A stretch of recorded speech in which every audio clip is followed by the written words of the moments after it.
As gentle sunlight drifts across the summit of Ngu Binh Mountain, and the clear blue sky opens above the Perfume River, the ancient capital reveals itself in a way that feels timeless and deeply human. Under fair weather, Hue does not overwhelm you with brilliance. Instead, it invites you to slow down, to breathe, and to listen. Welcome to Hue Imperial City, a place where history does not rest in silence, but lives quietly alongside the present. Standing before Ngo Mon Gate, the main southern entrance of the Imperial City, you immediately feel the weight of imperial authority.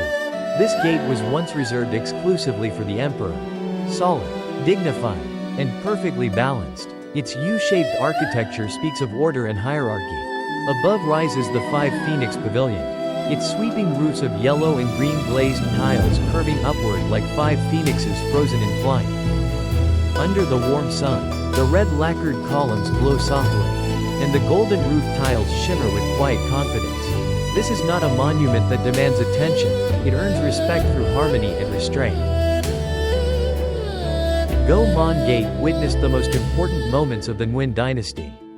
Royal proclamations, military reviews, and ceremonial events once unfolded here. It was also here that Emperor Bao Dai abdicated, returning the imperial seal and sword and bringing Vietnam's feudal era to an end. Standing in this place, one can almost hear distant echoes, footsteps of mandarins, ceremonial drums, and the turning of history itself.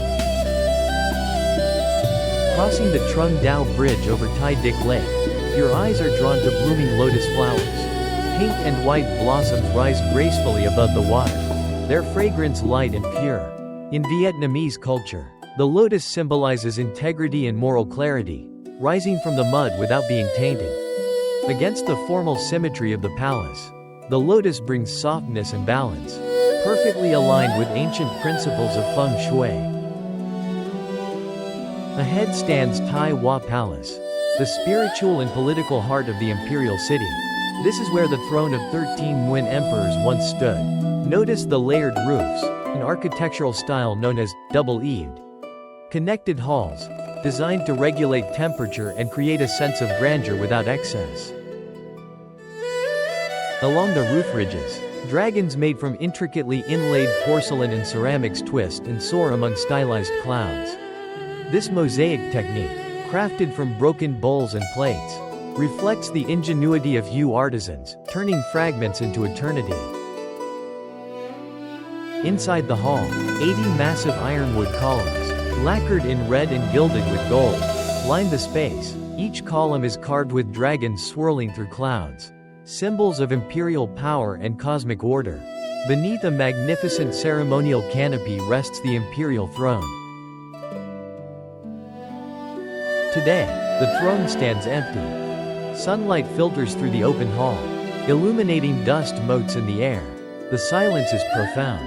That emptiness carries a quiet nostalgia, a reminder of a golden age that has passed, yet never truly disappeared. Leaving the administrative core, we step deeper into the forbidden Purple City. Once the private living quarters of the royal family, this was a hidden world of daily life, emotions, and human stories behind palace walls. Imagine queens and princesses dressed in Nhat Binh robes, broad collars embroidered with phoenixes and auspicious symbols, walking slowly beneath the long covered corridors known as Trong Lang. Silk fans in hand, footsteps measured and graceful, their lives unfolded in rhythm with court rituals and poetry. These corridors are more than passageways. They are galleries of art and literature.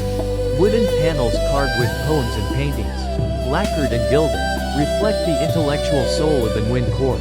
Emperors such as Minh Mang and Tu Duc were not only rulers but poets, leaving their thoughts etched into architecture itself. No story of Hue is complete without Empress Nam Phuong, the final empress of the dynasty.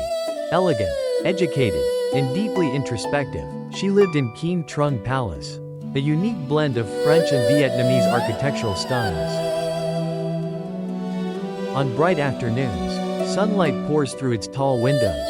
One can imagine her standing there, dressed in velvet ao dai, gazing outward, caught between tradition and modernity, between love and duty, between an ending world and an uncertain future.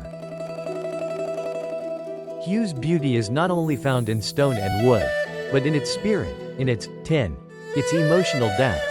It lives in a cup of lotus tea, delicately scented with morning dew from Tinh Tam Lake. It lives in refined royal desserts, sweet but never overwhelming. And it lives in the haunting melodies of Na Neok, a UNESCO-recognized heritage. The sounds of Dan Tran and Dan Bao seem to whisper stories rather than perform them. Time and war have left marks on the imperial city. Weathered walls, moss-covered bricks, and faded foundations tell stories of endurance. Yet these signs of age only deepen Hue's charm. The muted palette, gray stone, red walls, green moss, creates a quiet harmony that feels alive. As evening approaches, golden lights illuminate the palace structures, reflecting gently on the surrounding moat. The entire imperial city transforms into a dreamlike vision. On the Perfume River, dragon boats glide slowly, carrying traditional Hue songs that float through the warm air, melodies filled with longing and grace. Standing once more before Ngo Mon Gate at sunset, you begin to understand why Hue is called the land of spiritual depth and poetic dreams. It does not impress with grandeur alone. It touches the heart through stillness, dignity, and a beautiful sense of impermanence. The Hue Imperial City reminds us that dynasties may fade, but culture and beauty endure, absorbed into the land, the water, and the collective memory of humanity. Thank you for walking with me through the sunlit courtyards of Hue today.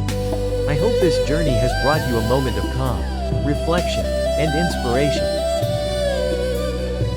If you enjoy immersive historical stories and cinematic explorations like this, please consider subscribing to the channel. Your support allows us to continue uncovering timeless heritage sites in Vietnam and around the world. Until our next journey, farewell, Hue, farewell Perfume River, and see you again in the open pages of history.